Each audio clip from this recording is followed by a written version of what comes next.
এই হয়ে গেছিল, এটা কিন্তু সময় লাগছে। মাঝে যদি পেন হয় 5 মিনিটের জন্য হলেও চলে আসবে।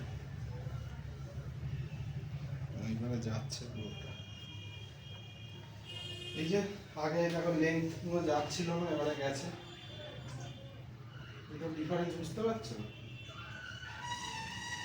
এই দেখো, এই যে এতটা গ্যাপ ছিল, এটা পুরোটা গ্যাপ।